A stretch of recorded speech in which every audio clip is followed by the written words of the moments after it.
Stephen King, Le corps. Chapitre 1. Ce qu'il y a de plus important, c'est le plus difficile à dire. Des choses dont on finit par avoir honte, parce que les mots ne leur rendent pas justice. Les mots rapetissent des pensées qui semblaient sans limite, et elles ne sont qu'à hauteur d'homme quand on finit par les exprimer. Mais c'est plus encore, n'est-ce pas? Ce qu'il y a de plus important se trouve trop près du plus secret de notre cœur, et indique ce trésor enfoui à nos ennemis, ceux qui n'aimeraient rien tant que de le dérober.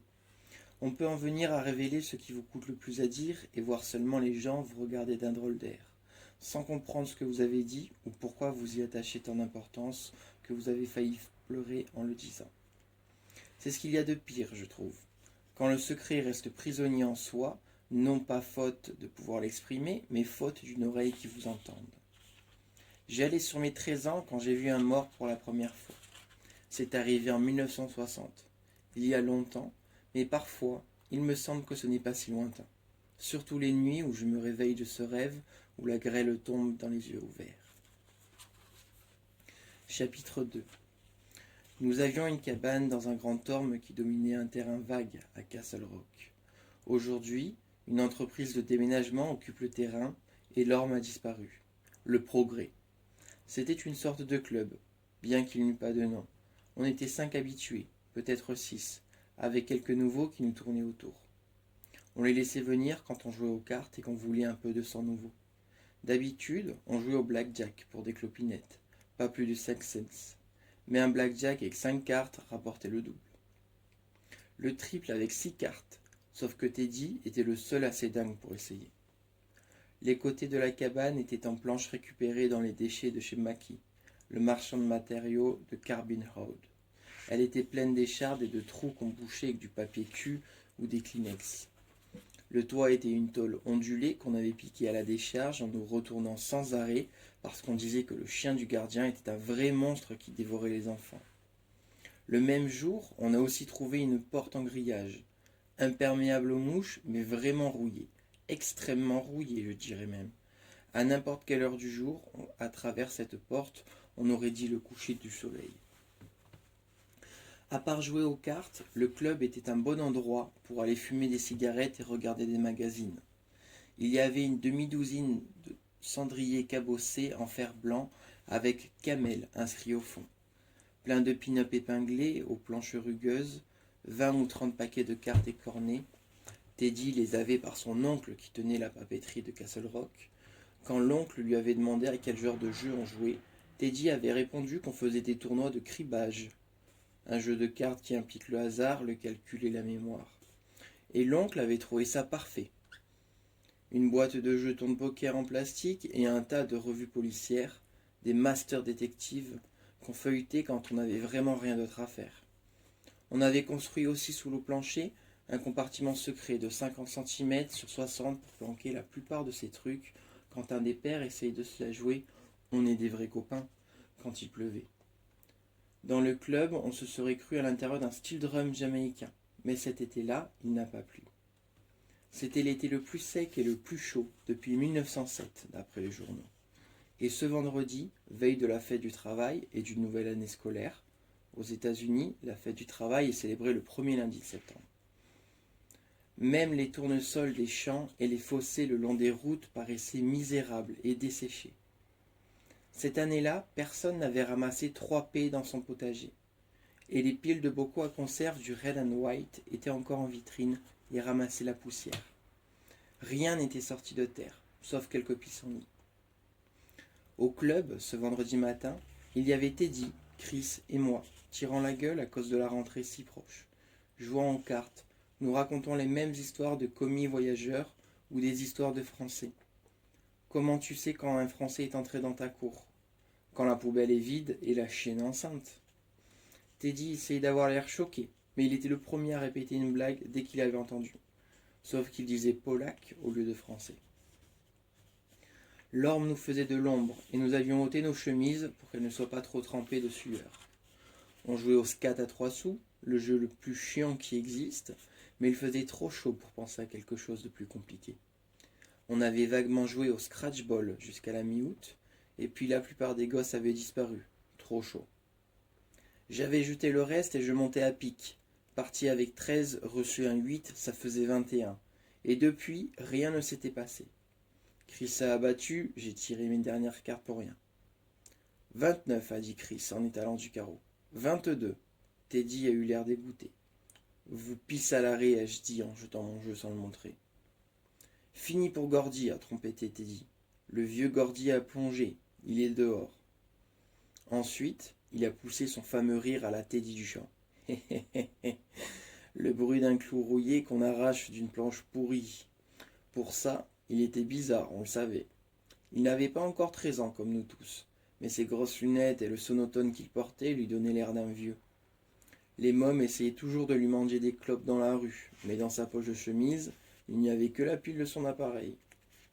Malgré les lunettes et le bouton couleur chair qu'il avait vissé à l'oreille, il y voyait mal, et comprenait souvent de travers ce qu'on lui disait.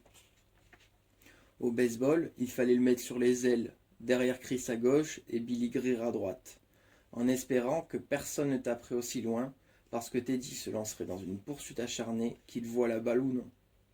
Des fois, il se prenait des sacrés nions, et un jour il s'est assommé en rentrant bien en tête dans un mur près du club.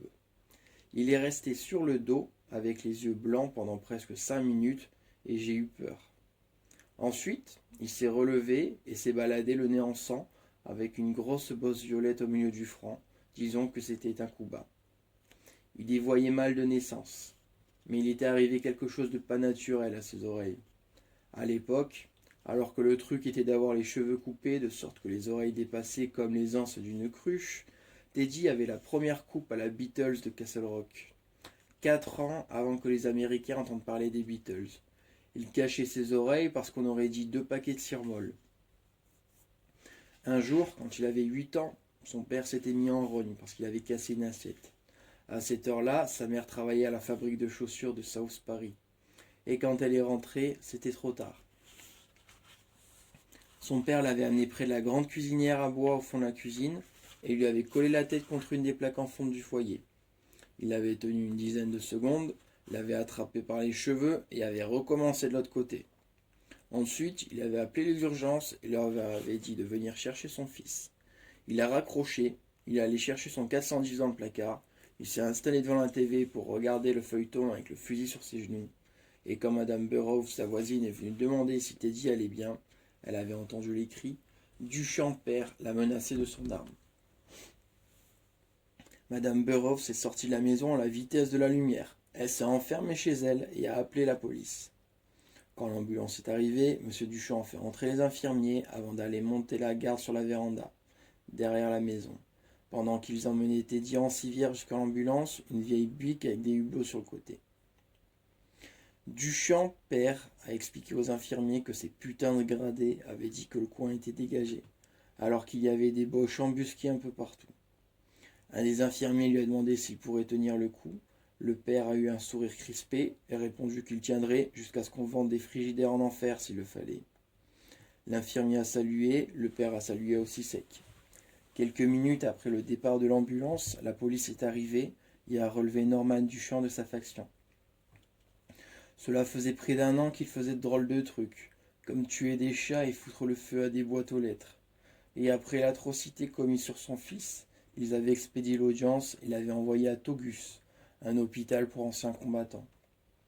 Un hôpital où on met les dingues. Duchamp père avait pris d'assaut les plages de Normandie, comme disait toujours Teddy.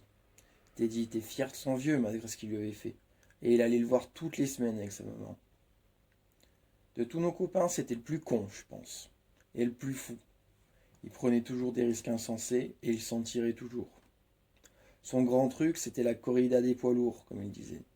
Il se jetait devant sur la 196, et quelquefois le camion le manquait d'un poil. Dieu sait combien de crises cardiaques il a provoqué. Il riait quand le vent du poids lourd giflait ses fringues. On crevait trouille tellement il y voyait mal, avec ou sans ses lunettes en cul de bouteille.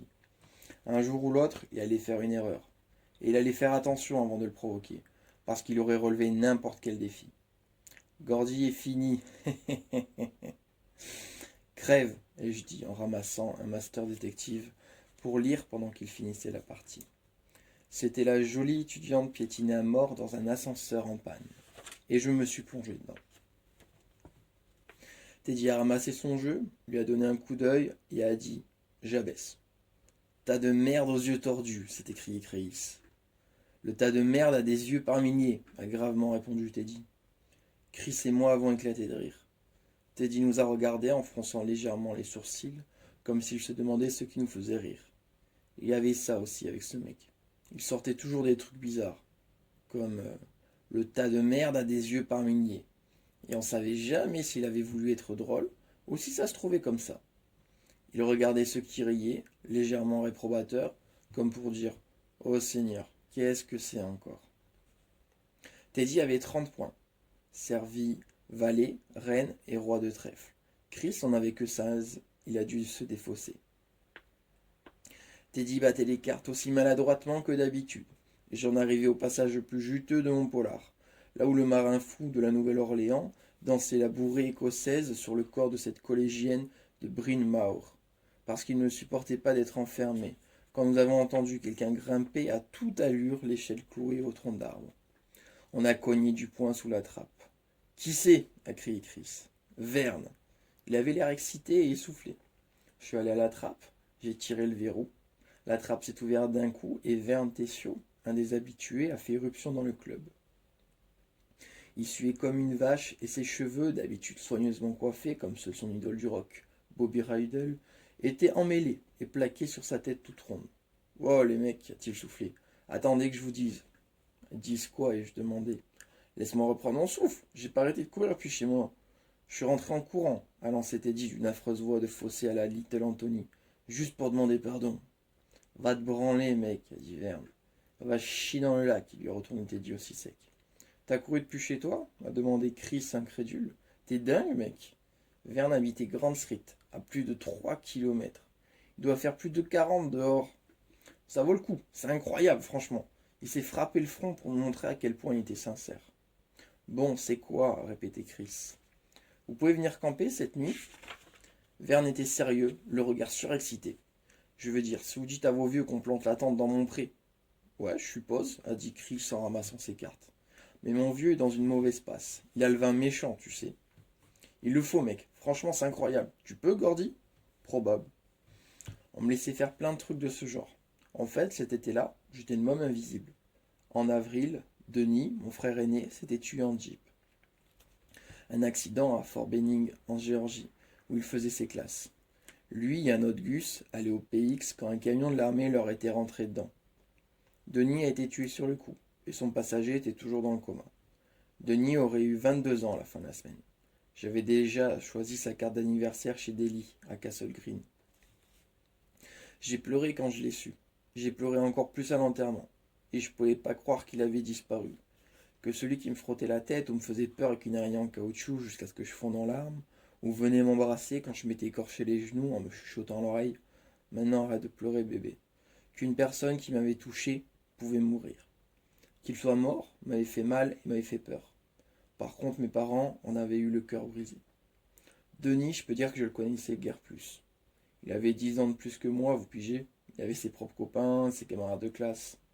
On a mangé à la même table pendant des années. Parfois c'était un ami, parfois un persécuteur. Mais surtout, c'était un garçon de plus, vous voyez, un autre. Quand il est mort, il était déjà parti depuis 1 an, sauf pour 1 ou 2 permissions. On ne se ressemblait même pas.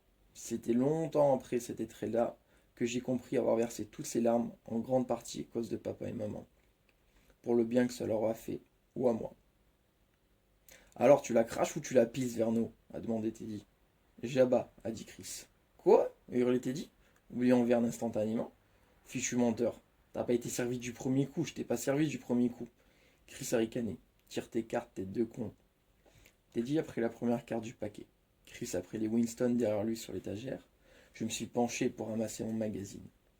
Verne Tessio. « Vous voulez voir un mort, les gars ?» Tous ont s'arrêté net. Chapitre 3. Naturellement, on en avait tous entendu parler à la radio. Notre radio. Une Philco avec une caisse fendue qu'on avait aussi récupérée à la décharge. Marchait en permanence. On l'a réglée sur WLAM, une station de Lewiston, qui jouait les super tubes et les vieux classiques. What's in the World comme Over You par Jack Scott, This Time par Troy Shondell, King Creole par Elvis et Only the Lonely